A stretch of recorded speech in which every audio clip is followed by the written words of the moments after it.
What's going on? Not much. How you doing, buddy? What's up, brother? I'm good. And let me ask you, is this your first virtual Good Company interview? Kinda. I had Jay Nelson and Swift, and they did a thing with Little Richard. They were on tour with Little Richard, and actually we did a Zoom interview with them. Oh, okay, cool. So technically, this is my second one. But I didn't really interview them though. They were just telling me about Little Richard. Yeah, I'm kind of bummed out I'm not there because your room looks amazing. Yeah, I do just you want to like look the at all sun? your stuff. Look at I just want to look at all your stuff. that. Did you watch the basement episode we did? No, I haven't gotten into that all the way down into the rabbit hole yet. But Oh, dude, I'll have to send that to you, man. yeah, you should. You should. That's cool, man. So yeah, dude. Thank you for being on the show. Oh man, thank you for having me. Nonpoint. I love it, and I love the podcast you guys do, Robcast podcast. Yeah, man, it's taking time for it to grow. I'm not sure, I'm still new to the podcast game, and Right. but we've had some great guests. We've had Jeff Scott Soto, Dave Ellison. We've had Rob Flynn from Machine Head. We've had Phil Demo, which you've had. Yeah. We've had quite a few people, and I've got, commitments from other people. It's just like everything that's going on right now, it's like, it just, everything's just so, first we had pandemic, now we got riots, and, it's just insanity right now. So today I listened to your Rob Flynn interview today, and I love that. That was great. Yeah, he is a man of many words. You should get him into Good Company. I would love that. Yeah. I'd probably have to do a Zoom with them, but something like this. But that would be amazing.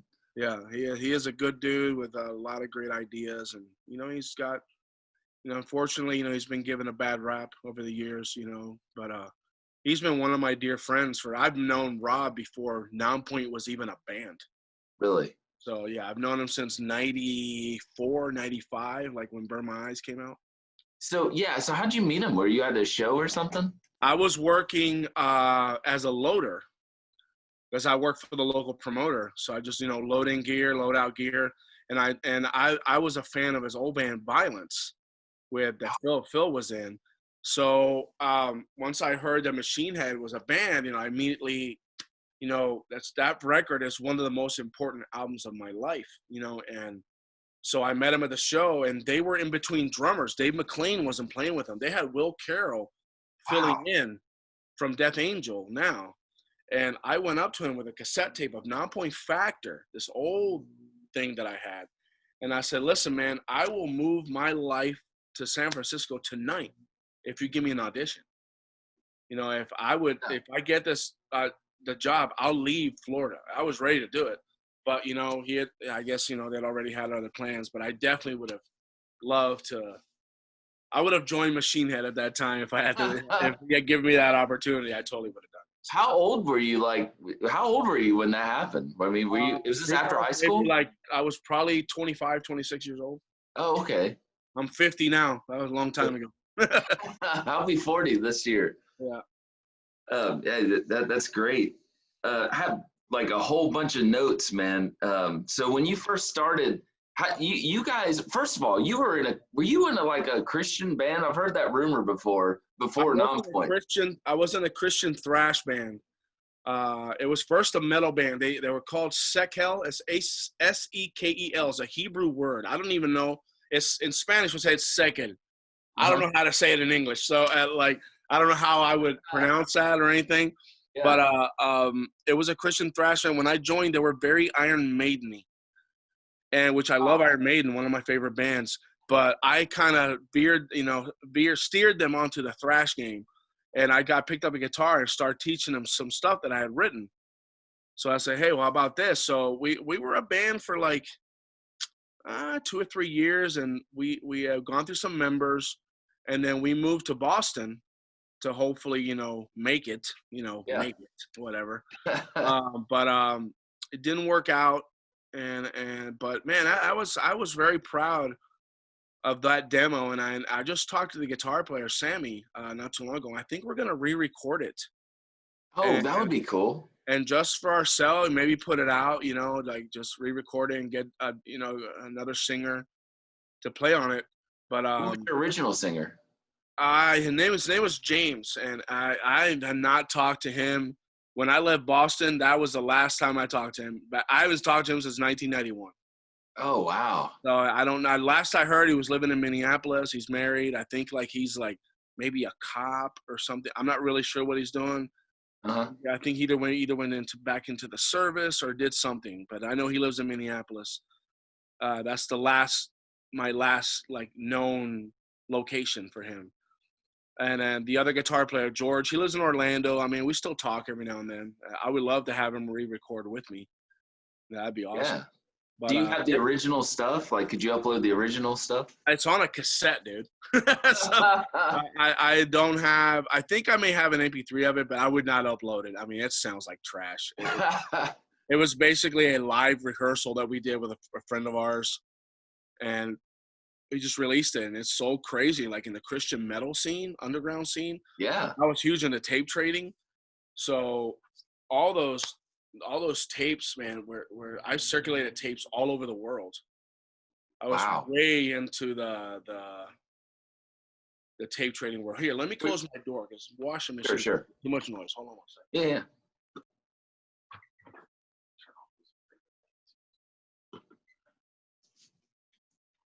So yeah, I mean, we were in Boston for about a year. We didn't really play any shows. The one guitar player left to go back to Puerto Rico within a month of moving there. Like he just did not dig the situation, but it was good. It was a learning experience, you know. And I moved back to Puerto Rico, and then that next day that I moved, that guitar player hit me up. He says, "Let's start a new band," you know.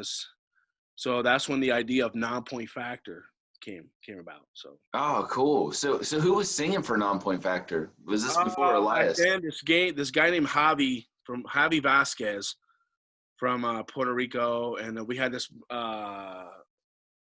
bass player named Ruli Kwan. He was Asian and Puerto Rican, so he was there playing. We're a 4-piece, and we were like very still thrash, but throwing in a bunch of different styles. We were into bands like Voivod, Jane's Addiction, King's X. Like we loved all those bands. Plus, you know, your Testaments, your Slayers. So this is before like new metal and all that. This is new metal wasn't even there was Anthrax hadn't even released "I'm the Man" or "Bring the Noise" or none of that stuff. I was straight up. I was straight up a thrash dude.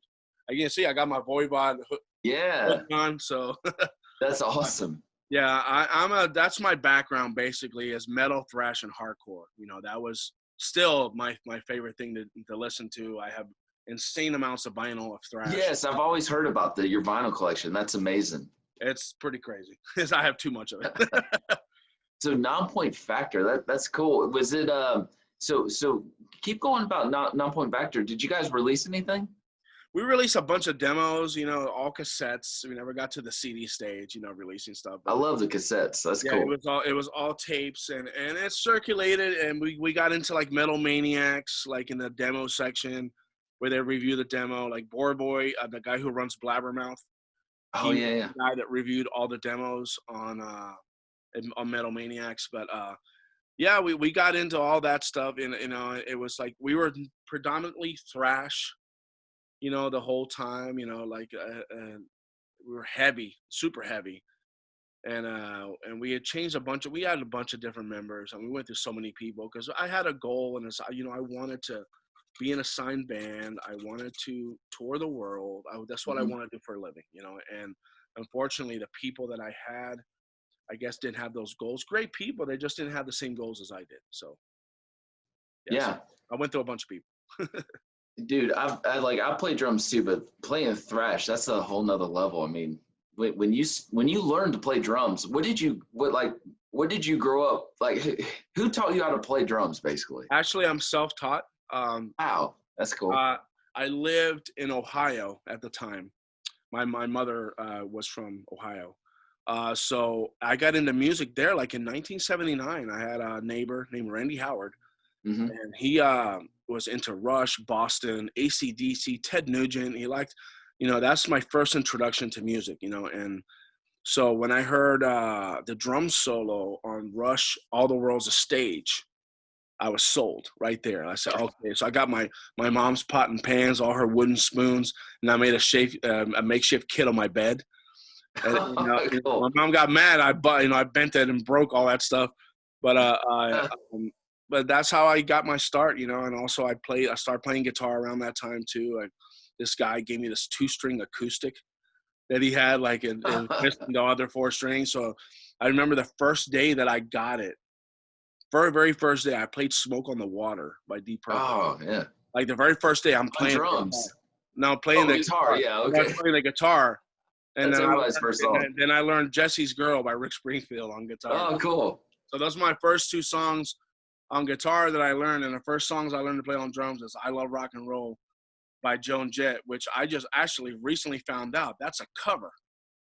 I didn't know that. Song. That's not her song. I didn't know that till like 2 weeks ago. And what song is that?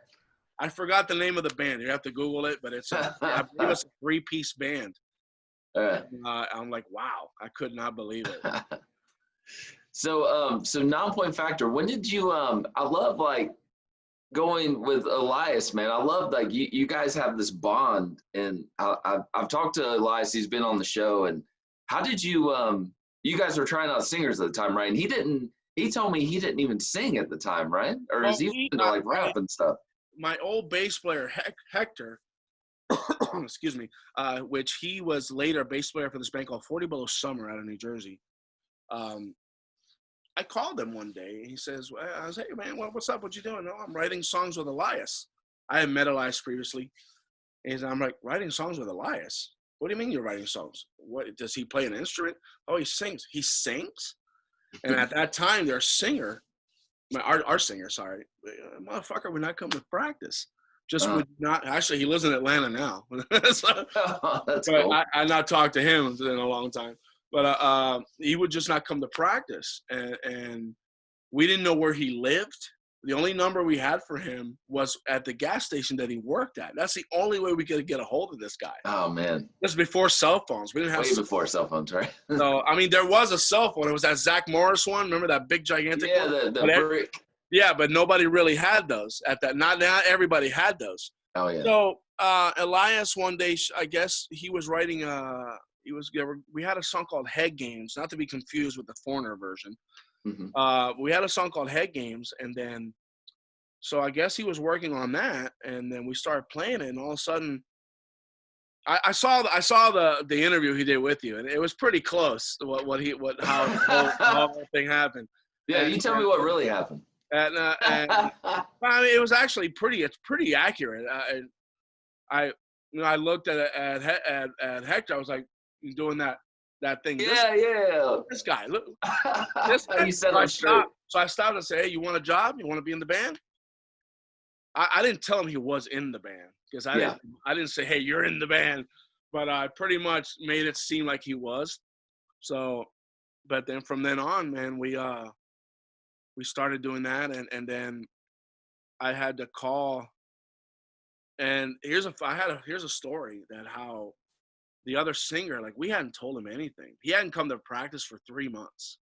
Oh, wow. And, like, we would just talk to him every now and then. He just would not come to practice. I'd say, hey, we call him, hey, we have practice tonight.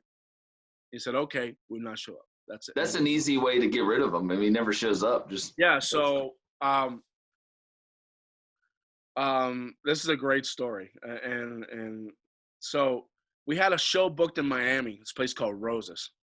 We were supposed to be playing at 9:30, but I told the singer that we were playing at 10 because he was the kind of guy that would show up 2 minutes before showtime. As soon as we were done, he was gone. Like, as soon as we were done, he would walk out, get in the car, and leave. That's how it was. That's it not was cool. So bad. And so, I mean, I don't hate the guy or nothing. It's just the guy I guess, didn't want to be in a band, I guess. Yeah, he just wasn't into it. He wasn't into it, I guess, And so we started the show at 9:30 with Elias singing. Oh, no way. And then he shows up, sees Elias singing, and he was so naive to the situation. He thought that we had to go on early, and Elias was covering for him till he got there. And I'm like in my head, how do you think he learned these songs? You think he just got up here and started singing? But he Yes. didn't realize that he was actually been rehearsing with us for like a month. You know, so Oh, and Elias said he was ready. I said, okay, let's go do this. And then, so I had the next practice, I had them make the phone call. I said, hey man, we're gonna move on without you. So who are you gonna continue with, Elias? So yeah, he's gonna become our new singer. And then he says, oh, he's not gonna cut it. wow. So I said, okay, we'll see. So the next time I saw him, me and Elias had an apartment together in Florida, and we had been already on tour and whatnot. And the next time I saw him, he was in my development installing carpets. You know, respectable job. You know, he needed to make money. And I said, what are you doing? So I'm installing carpets here. What are you doing? Well, I'm about to leave to go to the Ozfest. See you later. And that's the last time I spoke to him. I said, hey, I'm going. I was leaving the house to go onto the tour bus to head to Ozfest to start the Ozfest 2001. Oh God. I don't know how he felt, but I do remember the comment he made about Elias not cutting it. And here, 22 years later, Elias is probably one of the most versatile, ambitious, and passionate people I've ever worked with. You know, so I'm sure he cut it. Yeah, he did cut it for sure, man. Dude, I love like the scene back in the day. I have a shoebox full of like cassette tapes and CDs of people handing out stuff like Dry Kill Logic, all these different bands. And I was wondering, I kind of have in my notes, did you were friends with Dave Williams, right? From Drowning Pool. Yes, absolutely. Yes. So tell me, like, I feel like I don't hear enough about Dave Williams anymore. What was it like when you first met Drowning Pool? When I met the guys, they were not signed yet. We were touring with Head PE, or either with Kitty. We're touring with Kitty, and they opened up a few shows, and that's how I met them. And then we heard Bodies from that time. And then when next time we played Texas with Head PE, with the original Head PE, they opened up for us again. And we just started hanging out, talking. They were like the nicest guys. And still to this day, that those three remaining members are still the nicest dudes. They're just exactly the same as they were 21 or 22 years ago. Wow. So those dudes have not changed at all. They're like super sweet people. And Dave at that time used to play the shovel on stage. He had this gigantic shovel that he hit as an accent on the stage with the band. So when we played Mind Trip, he would come out at the end and do the shovel. We were all scared of that handle. The shovel was going to come out. It was going to slice our throats. And he was like a massive Nonpoint fan. And I remember when they got on the Ozfest with us, and they had the biggest song in the country, like Bodies was huge. That was massive. They started playing out the Jägermeister stage. It was a third stage. Mm-hmm. And then by the end of the tour, they were main support on the second stage because they had sold so many records. And those guys remained humble. And I felt bad because some of the bands on there were like feeling like, man, this band, you know, like they were kind of weirded out about certain things, you know. But they were such genuine good people. I said, dude, leave those guys alone. Man, those guys deserve the success. We don't know their story, you know, like how long they've been around. And same with like Papa Roach. Like Papa Roach was a band for 10 years before they made it with Infest. Yeah, definitely not. I could say that they earned it. You know, they worked their asses off locally. I used to see them on the PRP, used to be called Pimp Rock Palace back then.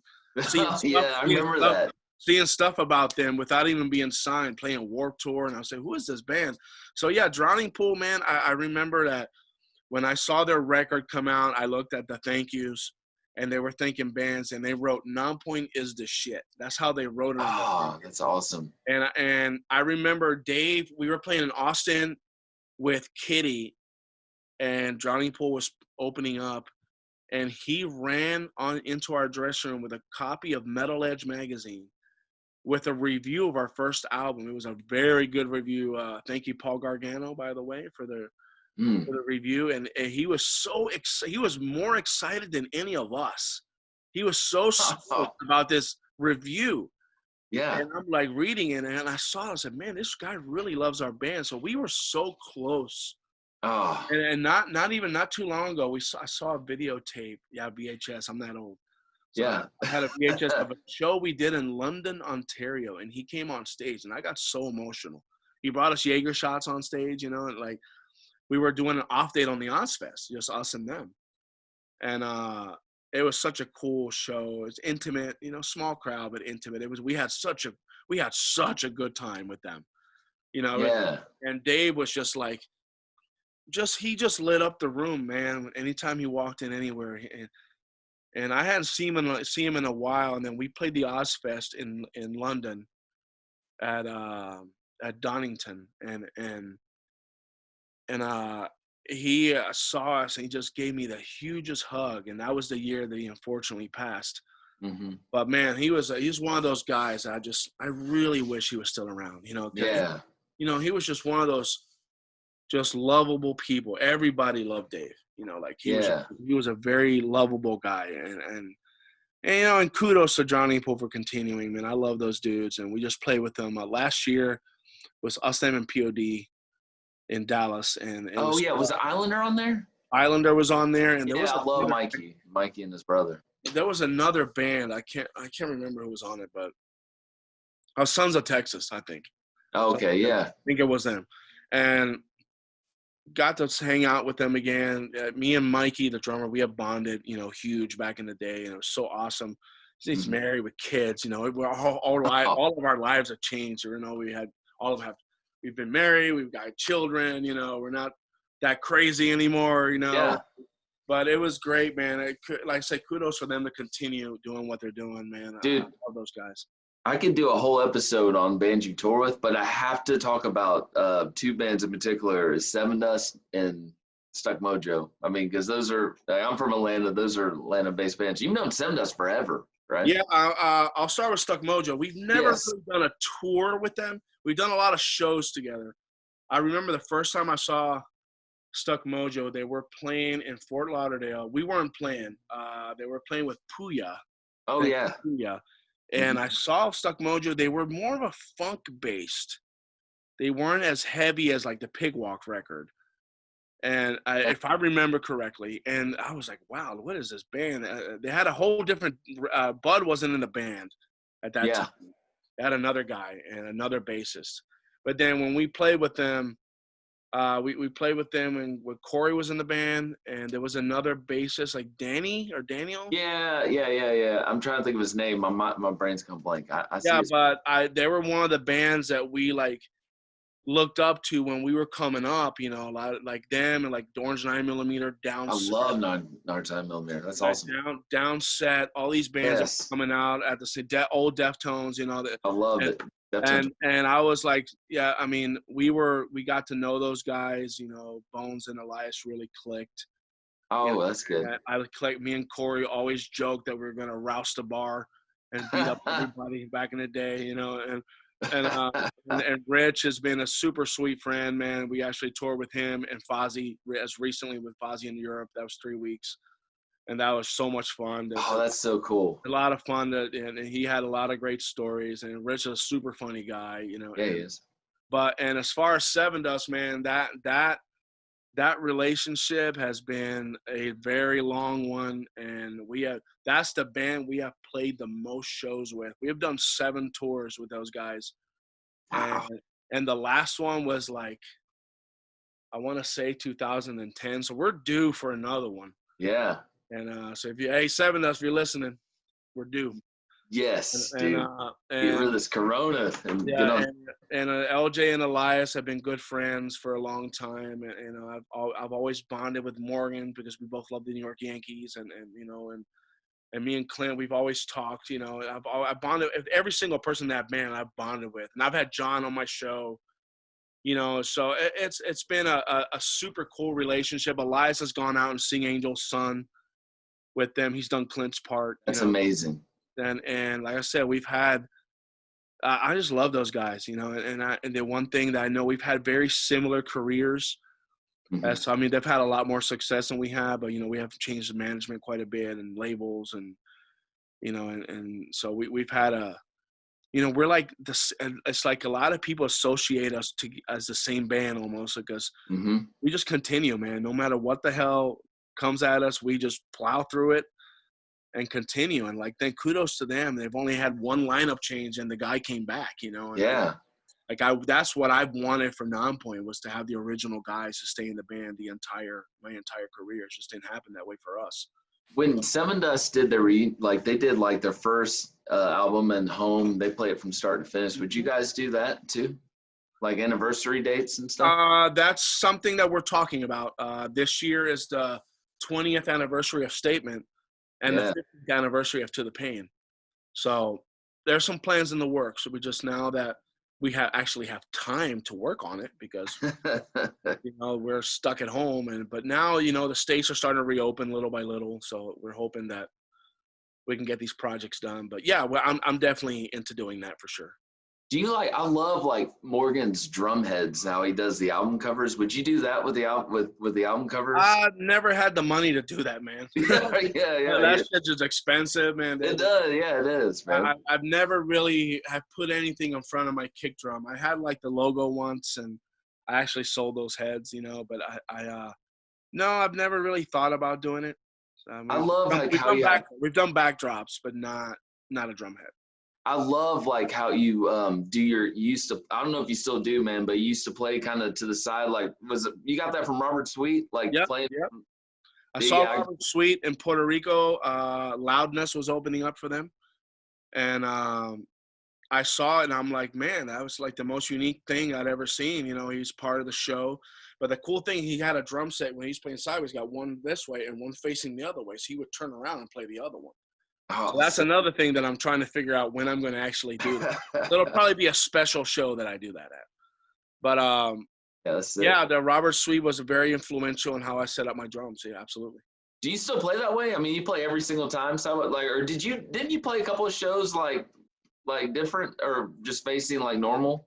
Yes, when we open up for other bands, if there's no like when I set up sideways, the space it takes it's a lot more. It'll take 1.5 foot more than when I face forward. So I try it when we have to open up and have that space, I face forward so the guys can cross on the stage. You know, if not, they'll be stuck at their spots. But normally I always play sideways. That's cool, man. I love the song you guys did, Alive and Kicking, from the house. Did you guys like? Yes, it sounds good. I've done a song I got to do a song with Sonny from POD, man, and we did it with a click track. Did you guys have like a click track? Like, how did you get the whole band involved with this one track? Rashid, first, Rob Rusha, who is our engineer, he played the piano on it. So he had sent it to everyone, and then I was one of the last people to do something on it, I believe. And I just put it in Pro Tools and recorded it, you know, and then I played on my electronic kit that I have here at home. And then we just all did videos on our iPhones. Do you like that electronic kit? I do, because I have the Pearl Mimic Pro, which is a module. And when I play those drums, it sounds like I'm in a stadium.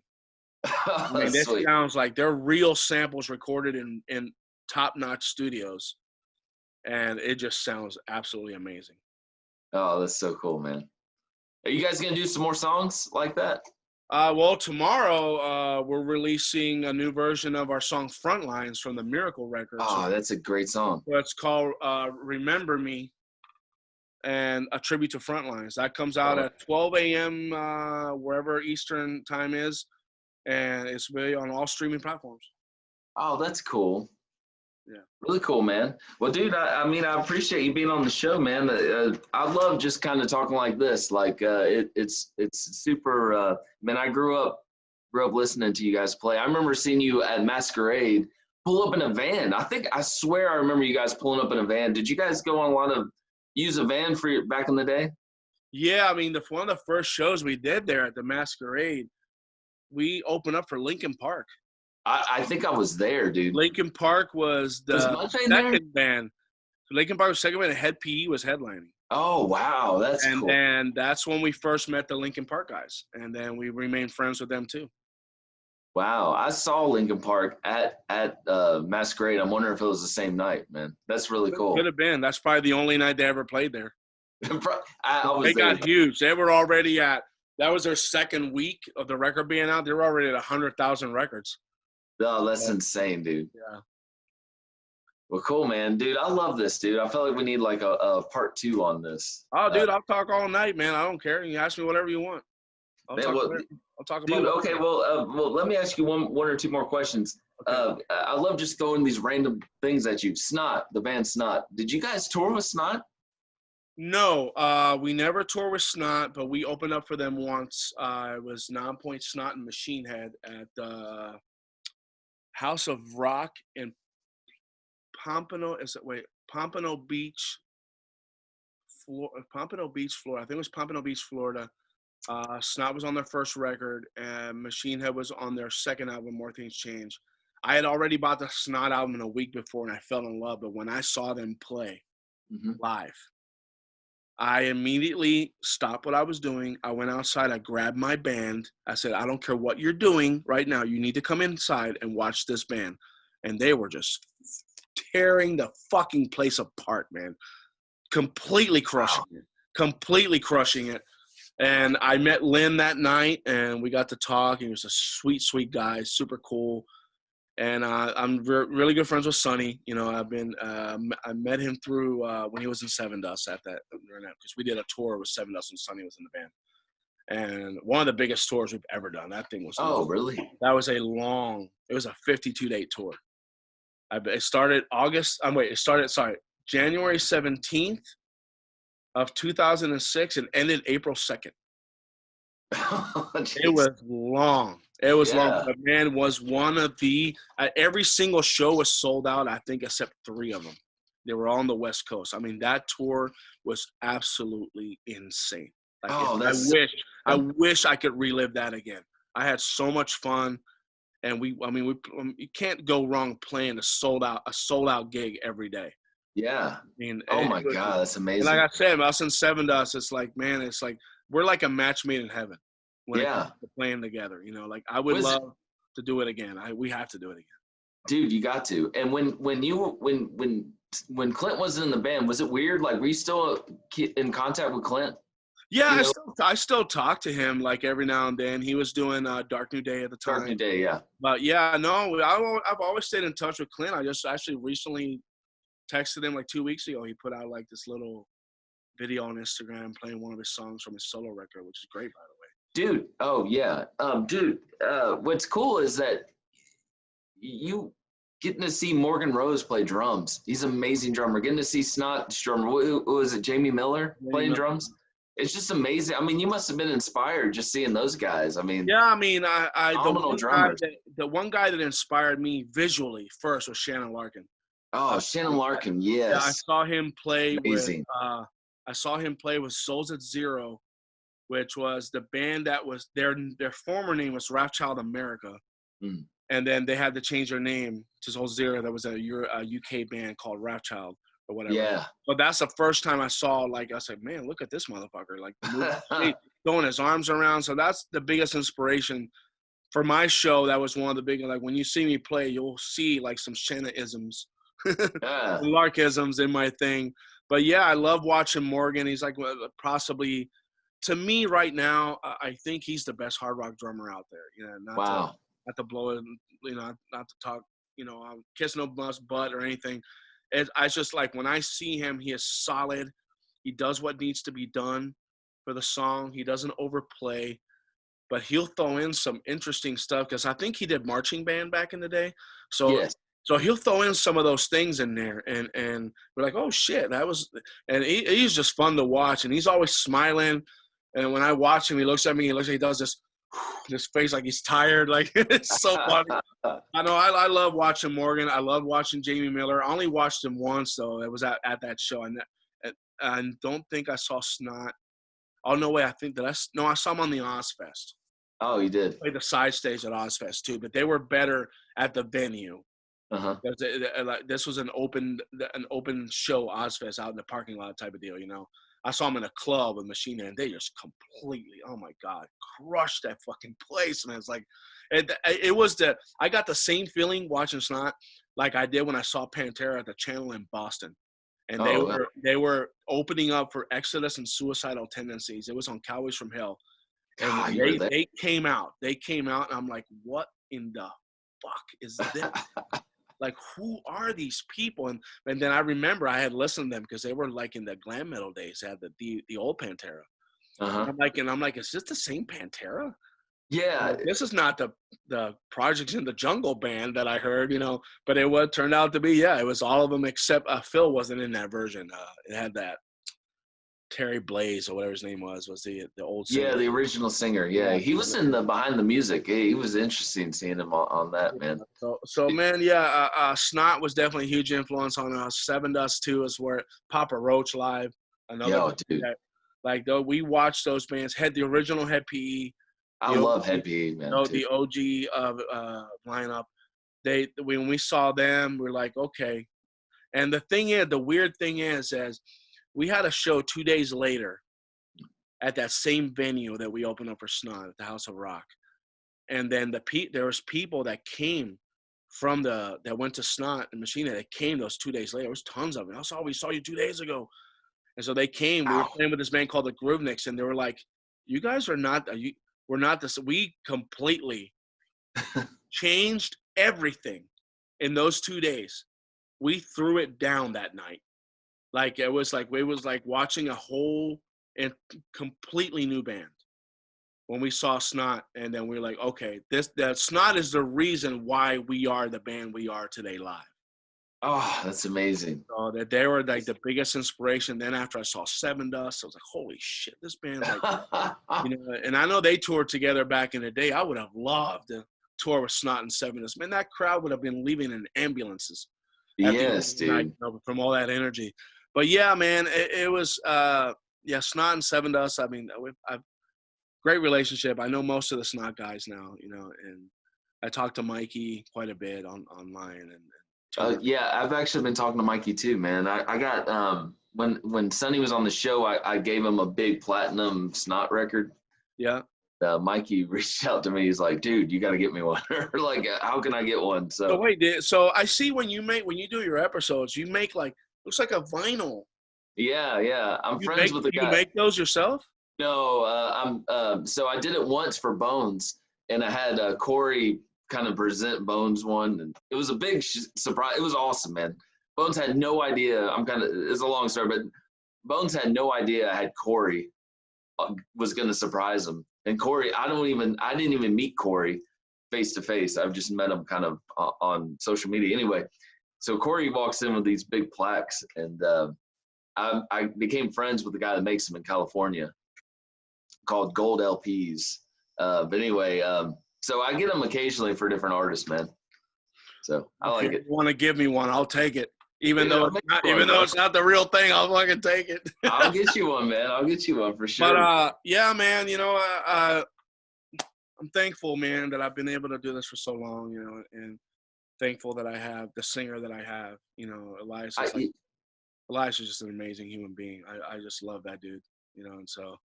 That's amazing, dude. Elias was talking so highly about you as well, and just that bond, man. When you guys write, do you guys write together when you're writing new songs and stuff? Well, I mean, since from the time we started to now, obviously now you can send MP3s to the internet and load it up on Pro Tools and then do your thing, But we usually will write through email, then we'll get together and play what we wrote, and then from there we start, putting the pieces together on how we want to transitions and stuff. But we have written in a room a lot. I think that's the best way to write when you're writing, bouncing off ideas, looking at each other instead of doing something, sending an email, waiting for the text back, waiting for the email back. I like doing things like right then and there. But I love writing with Elias. He's got an incredible creative mind. I mean, he is, ever since we worked with Johnny K. Oh, Johnny K, yeah, he's the man. His mentality towards music, like he learned a lot from Johnny K.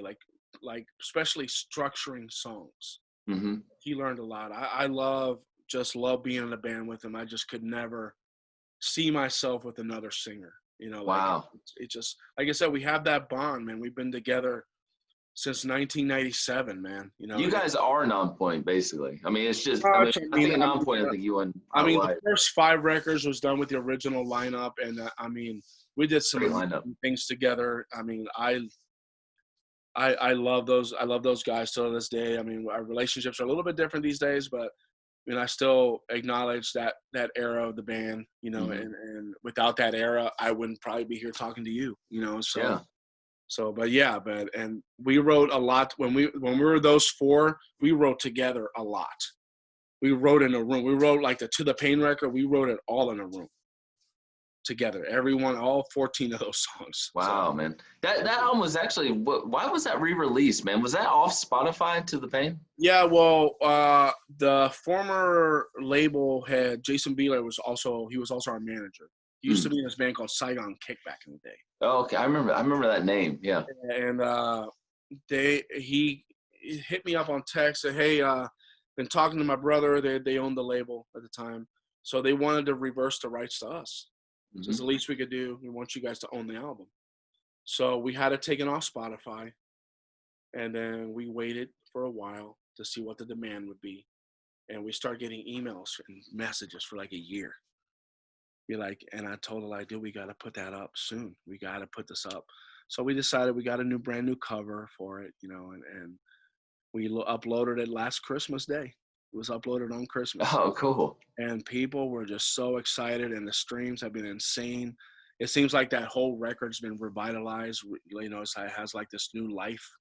Yeah. Yeah, I mean, we still to this day play Bullet with the Name, and the crowd goes nuts. You know, it never is. I think it's pretty much a signature song for the band, you know. So, dude, when you guys did Bullet with the Name, the song, man, just in production, when you guys what does it want? The cause, the money, like the volume cuts in and out. Yeah. Whose idea was that, man? I've always wondered that.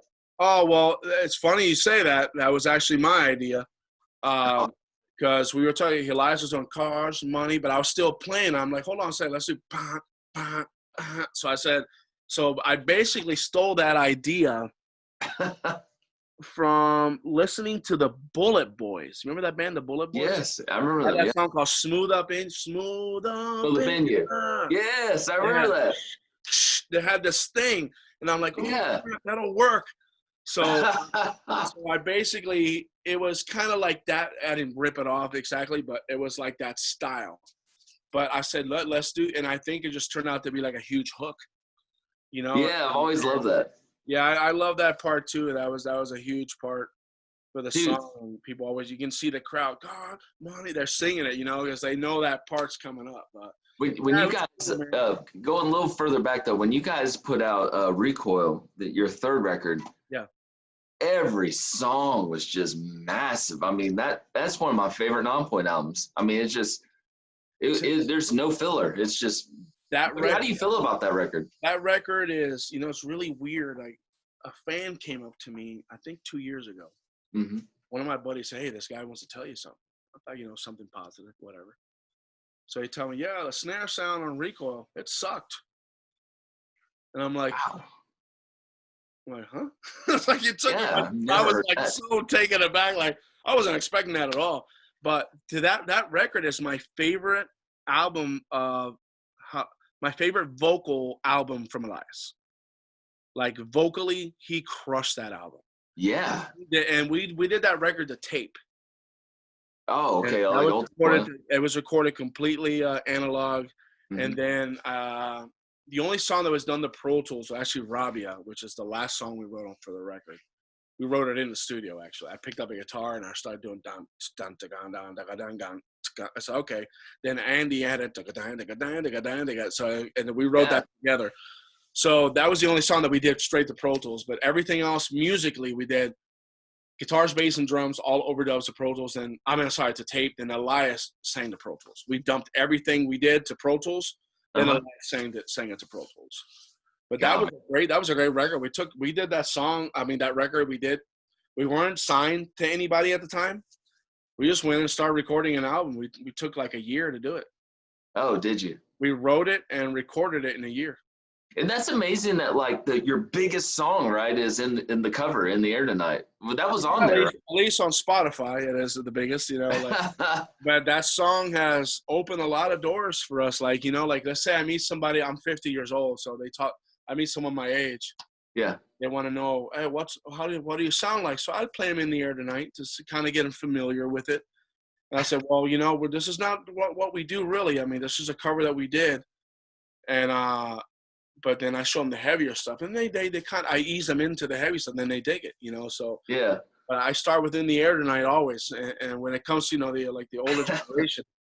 But yeah, that song has been, man, that song has done a lot for us. Miami Vice. Yeah, man. They kind of slow, like you guys put it out, and didn't it take a little while for it to kind of get traction on it? Yeah, I mean, Miami Vice, I guess. it didn't get added to Miami Vice till To the Pain was out. So the Oh, record wow. it was like a couple years later, but then it was on the Coach Carter trailer, and it was just on a bunch of stuff. It's Cool. like the Miami Dolphins would run out to that song. The Panthers, the hockey team in Florida, they used that as their battle cry, and then we did. Oh, wow. And then we played the opening night, 2 opening nights in a row. We played at the arena. We played the one night. We played In the Air Tonight. The next night we played Bullet with a Name. Oh, that's In cool. there to all their fans. It was cool, man. It was awesome. Yeah. So you can hear it at baseball stadiums all the time. I love that other cover you guys do, "Evil Ways." Yeah, you know what? We haven't played that a lot. I would love to play it live, man. That's a great cover. I love that song. Yeah. Do you guys do are you going to do more covers in the future, man? But like a whole covers album would be cool or something. I don't know how hard that is. We have talked about this extensively, and just to do a cover. Like we did In the Air Tonight, we did kind of like our version. Yeah. It's like Evil Ways. If you listen to our Evil Ways, sounds nothing like Santana. And then we did 5 Minutes Alone by Pantera. And I remember that. Yeah, I forgot it. That was for a tribute thing that Kerrang magazine from UK was doing. They were doing that Pantera tribute. So a bunch, like Five Finger did a cover, Throwdown did a cover, we did a cover. I mean, we have covered. We used to cover Sweet Pea by System of a Down, Change. Oh, that's by cool. Deftones. Oh, cool. Yeah. We covered Snooze Button by Snot, which actually Sonny played on stage with us. I love all these songs, man. If you could just put them all on one album. And then we did Sharp Dressed Man by ZZ Top. And we did Billie Jean by Michael Jackson, but we did the Chris Cornell version. Oh, that's amazing. Yeah. We covered the Chris Cornell version cover of the Michael Jackson song. But we've messed around. Even we got together like last week to rehearse, and we're playing Slayer, Anthrax, Metallica. So I got back into my old thrash days, and I'm like, man, I can't play much like that anymore, man. It was a little hard to do that. So Nonpoint needs to do I don't know if I've told you this yet, but you need to do like an evening with or something. Just you know what, we've been talking about that, and we presented it to some promoters, and some were positive, some were negative. So I mean, I just don't know if people would actually show up. Oh yeah, I think they would. You have people come up, but it won't be like Sevendust doing an evening with. They sold out shows. Yeah. I told Clint, and I think I told one of their old managers that we should do a Nonpoint Sevendust tour, just us 2 bands, no one else. That would be awesome. We can play an hour, and you play your hour and a half. I think fans will be very satisfied. Yes. Do something like that. And I think this Sevendust Nonpoint needs to happen for sure. You know what? Maybe you can make it happen, Scott. I will tell Clint, man. I don't. He won't listen to me, but that's so cool, bro. Yeah, real cool, man. We've had like a great relationship with them. Just like also like Disturbed, we are really good friends with Disturbed. And that's so cool. We've done a lot of cool tours with them. We did their comeback tour after their 5-year hiatus, and it was a complete sold out tour, which is like killer. We got to play to so many people every night. So, dude, Disturbed blew up with their cover, man. What cover was that? They did yes. Yeah, but they had a couple other covers. They did Land of Confusion. Land of Confusion. Yeah. We toured with them the first time. That was the biggest song at radio. That was we did a tour with them, Stone Sour, and Flyleaf. So them and Stone Sour, they were the number 1 and 2 band in the country. They were touring together. Wow. And then Flyleaf had all those. They were doing really well at radio, and we Mhm. were at the tail end of our To the Pain tour when we did that run. Oh, that's so cool, man. Yeah. What else? Disturbed also did a Faith No More song. Didn't they do? Midlife Crisis. Yes. Yeah. That was great Sounded too. really cool too. They've done Tears for Fears. I Oh, remember we played with Disturbed in Lowell, Massachusetts. Was the WAAF indoor beach party, and they covered a Sevendust song. Oh, no way. Which one? It was again. It's from the first record. Oh, okay. It starts with all this delay stuff. Yeah. Oh. That's the first song on the album. I bet. Bitch or Black, one of the two. Yeah. I think it's Black. Yeah, it was great. They did a really killer job too. They killed it. Oh, that's cool, man. Well, dude, man, I love talking to you, bro, and I need to have you here at the house sometime. Oh, I definitely got to do it. I want to come and stuff. I love the podcast, Robcast podcast. What else you got? You got anything else to promote? You got your podcast? You got we have a brand new episode tomorrow where I interview Elias. And, dude, yes, I can't wait to hear that. Yeah, he's talking about current events. It's a very deep and heartfelt.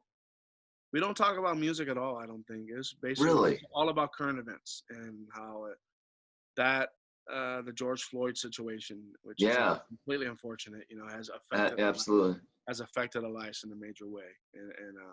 And I told him, hey, come to the podcast. Let's talk about this, and so he vented, let it out. He was very thankful that I let him speak. And I think he spoke from the heart. It was very good interview. Like, we didn't really talk about music at all. Like, it was just about the issues, man.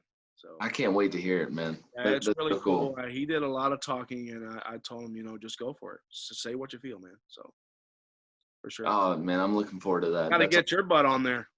Dude, I'd love to be on there, man. Anytime. Yeah, definitely. Got to get you on there. So, yeah, man, thank you for having me, dude. Anytime, dude. I love when you do the top, like the top records and stuff. I would absolutely love to do that. You can do it, man. I got Morgan. Morgan's gonna come back and do another one, man. So I love that.